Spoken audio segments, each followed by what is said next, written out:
आज हम बात करने वाले हैं एक ऐसी कहानी की जो बेहद परेशान करने वाली है। ये कहानी है गुजरात की 18 साल की चंद्रिका चौधरी की।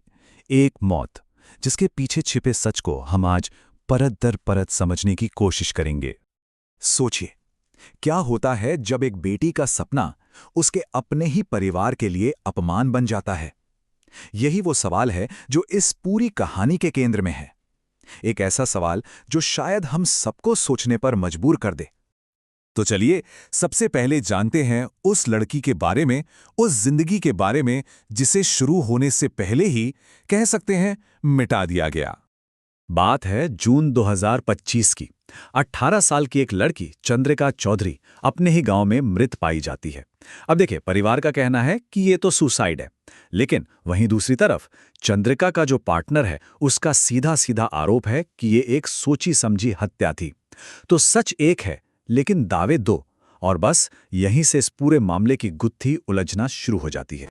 तो सवाल उठता है कि आखिर चंद्रिका कौन थी और ऐसी क्या वजह थी कि उसके अपने ही परिवार के साथ उसके रिश्ते इतने ज्यादा बिगड़ गए थे।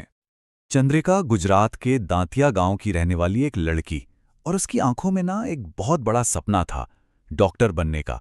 वो पढ़ना चाहती थी, आगे बढ़ना चाहती थी, अपनी एक अलग पहचान बनाना चाहती थी। और शायद यही सपना उसकी कहानी को और भी ज्यादा दर्दनाक बना देता है। यहाँ इस कहानी का सबसे बड़ा टकराव सामने आता है। आप देखें, दो बिल्कुल अलग अलग दुनियाएं थीं। एक तरफ थी चंद्रिका की दुनिया, जहां वो डॉक्टर बनने के लिए पढ़ना चाहती थी, अपनी पसंद के इंसान के साथ एक लिव इन रिलेशनशिप में रहना चाहती थी, और इसके लिए उसने बाकायदा, आप कह सकते हैं, एक कानूनी एग्रीमेंट भी साइन किया। और फिर थी दूसरी दुनिया, उसके परिवार की। उनकी उम्मीदें बिल्कुल अलग थीं। वो चाहते थे कि चंद्रिका समुदाय की जो परंपराएं हैं उन्हें माने और साटापटा प्रथा के तहत शादी करे। अब ये साटापटा क्या है? ये एक तरह की बार्टर मैरिज होती है, जिसमें एक ही परिवार की लड़की की शादी दूसरे परिवार के लड़के से एक साथ कर दी जाती है। परिवार के लिए अपनी पसंद से ज्यादा खानदान की इज्जत मायने रखती थी। अब जरा इन तारीखों पर ध्यान दीजिए, ये बहुत जरूरी हैं। 5 मई को चंद्रिका और हरीश चौधरी एक लिव इन एग्रीमेंट साइन करते हैं। फिर मई और जून में ये दोनों साथ में मध्य प्रदेश और राजस्थान घूमते हैं। सब कुछ ठीक लग रहा है ना? और फिर अचानक 24-25 जून की रात को चंद्रिका की मौत की खबर आ जाती है। सोचिए, बस कुछ ही हफ्तों में सब कुछ कैसे बदल गया। तो अब आते हैं उस रात की कहानी पर, वो कहानी जो पुलिस की पहली रिपोर्ट यानी एफआईआर में दर्ज है। एफआईआर के मुताबिक इस कथित हत्या का मकसद सिर्फ और सिर्फ एक था, परिवार की इज्जत। रिपोर्ट में साफ साफ लिखा है कि परिवार को ऐसा लगा कि चंद्रिका के फैसलों ने, उसके लिव इन रिलेशनशिप ने उनकी इज्जत को मिट्टी में मिला दिया है। बस ये एक शब्द, इज्जत, इस पूरे मामले के केंद्र में घूमता है। एफआईआर में जिस तरह से इस पूरे अपराध को अंजाम देने का जिक्र है, वो सुनकर रोंगटे खड़े हो जाते हैं। आरोप है कि ये सब कुछ एक पूरी प्लानिंग के साथ हुआ। देखिए, पहला कदम, चंद्रिका के चाचा ने पिता के कहने पर उसे दूध में नशीला पदार्थ मिलाकर दिया।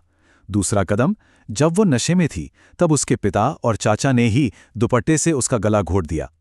तीसरा कदम, इसे सुसाइड दिखाने के लिए लाश को फंदे से लटका दिया गया।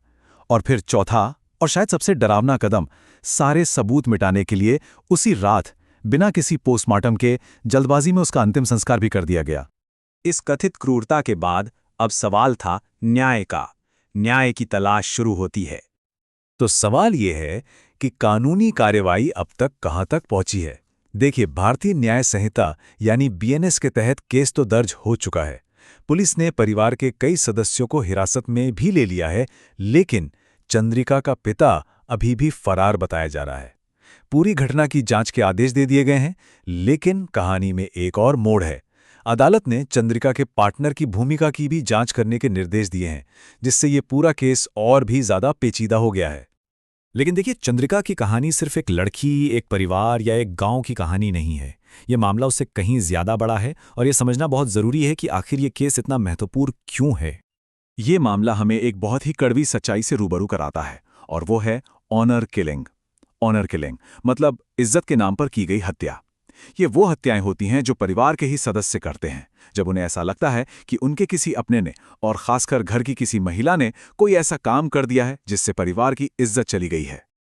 और चंद्रिका की ये कहानी ना कई बड़े और बहुत ही असहज करने वाले सवाल खड़े करती है। ये दिखाती है कि आज भी हमारे समाज में महिलाओं के फैसलों पर पितृसत्ता की पकड़ कितनी मजबूत है।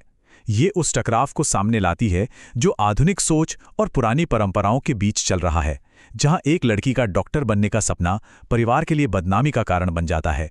ये उन तमाम लड़कियों के सामने खड़े खतरों की बात करती है जो पढ़ना चाहती हैं, आज़ाद होना चाहती हैं, और हाँ, ये लिव इन रिलेशनशिप जैसे रिश्तों को कानूनी और सामाजिक सुरक्षा देने पर भी एक बहुत बड़ी बहस छेड़ती है।